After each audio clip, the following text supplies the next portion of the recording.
The Christian God is utterly disgusting. Let me read you a law, and you tell me, did I just make this up, or is this a law in the Bible from God? If a man happens to meet a virgin who is not pledged to be married and violates her, and they are discovered, he shall pay her father 50 shekels of silver. He must marry the young woman, for he has violated her. He can never divorce her as long as he lives. That is from Deuteronomy 22, 28 to 29. Okay, so let's break this down.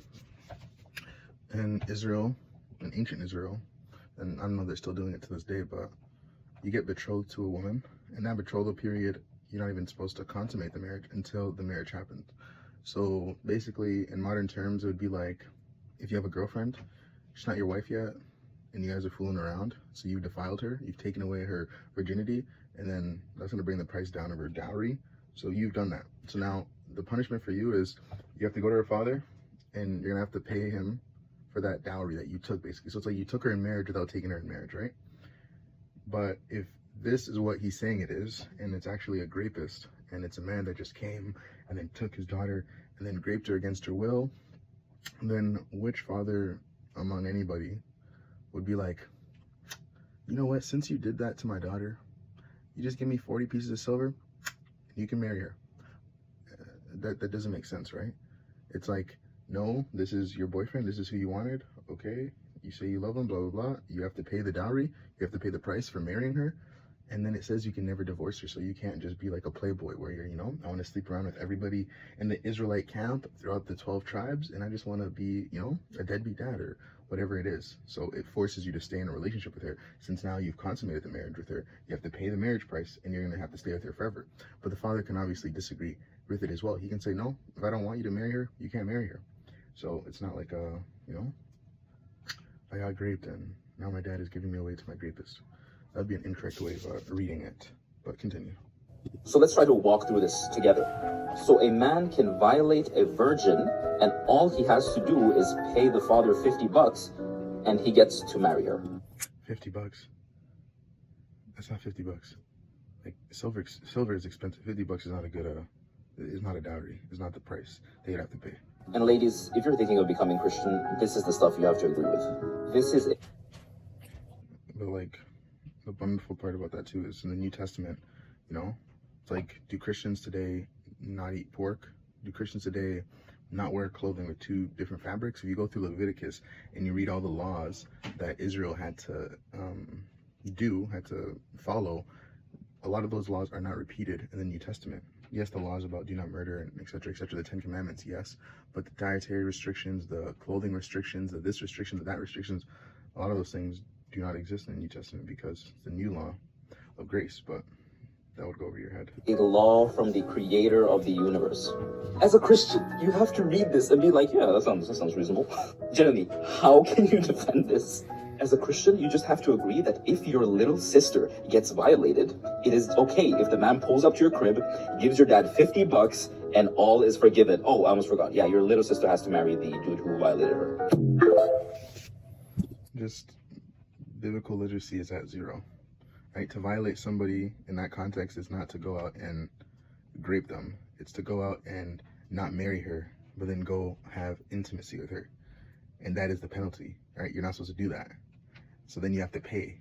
Because what happens in modern day society, a guy gets with a girl, promises her, I'm going to marry you, I'm going to do this, I'm going to do that, sleeps with her, and then leaves her, and now she's brokenhearted. And what did she get out of the relationship? Nothing. But in ancient Israel, God's law that he gave them was that's not going to be happening. If you do this and you're caught and you're found out, you're going to have to pay the marriage price. So you're going to have to go through the same process of marrying her. Pay the dowry, and then you're going to have to marry her and then stay with her forever.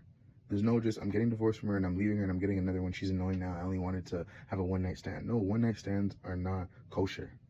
So, I hope you learn. So if you needed more proof, here are the receipts. And it says in verse 25, this is the occasion of if a woman gets raped, right? What's going to happen? The man should die, right? And nothing should happen to the woman because there's nothing in her, no sin in her deserving of death. Just as a man rises up to go and unalive his neighbor, it's the same thing for this woman. She had no consent in it. He came and he took her, and he's the only one that should be put to death. Okay? And the word here, even for grape, is poorly translated because it just means to grab something, right? To handle it and to seize something. And you're going to see in the next slide all the examples throughout the Old Testament and throughout the Bible where this word is used, and it's obviously not used for grape, because then somebody's going to have to be graping the law and graping a sword and graping this and graping that, and it's all a bunch of grapes, and we have to say grape because the algorithm doesn't like the other one.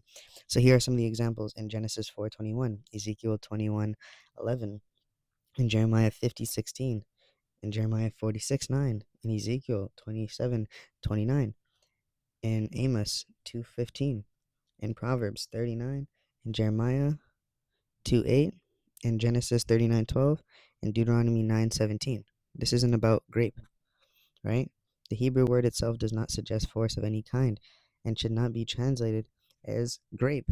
But the NIV translators, the New India version, wanted to translate it like that, right? The word is more properly, seduced, right? So if a man seduces a young virgin, right, that's not betrothed and lied with her, he has to pay the price, the betrothal price of marriage, right? And then there's a direct parallel in Exodus, right? It's the same thing. If a man seduces a woman, it's about seducing. We just black it out and see the similar parts in it. You can see it's a man meeting a virgin and having intimacy with her. And if they are found out, not just her, right? Not force. It's not force, it's seduction. Unless you want to call seduction a type of force, he had really good riz, right? He's going to have to pay the penalty price of the dowry. And he would still have to pay the dowry. The dad could say no, and the woman could say no. But the man could not say no. The man that seduced her, that rizzed her up and got her to get funky with him, he cannot say no. He did it. And this biblical scholar, Old Testament scholar, said there's no walkaway Joes. You got to man up and pay what is owed to the woman, to her father. And if there's any children from the union, you got to pay for that too. There's no Jerry Springer in Old Testament Israel. Okay? You are the father. All right. And the last proof is the words are just not the same. Right? If you look at the Hebrew words, they're not the same for grape and for season. That's used in verse 25 and verse 28. So please learn your Bible and, have some biblical literacy, because this is not God's commandment to, all grapists to go out there and have a field day. And all they have to do is pay 50 shekels of silver and marry her. And yeah, no. That's not God's heart to this. God's heart is for the victim.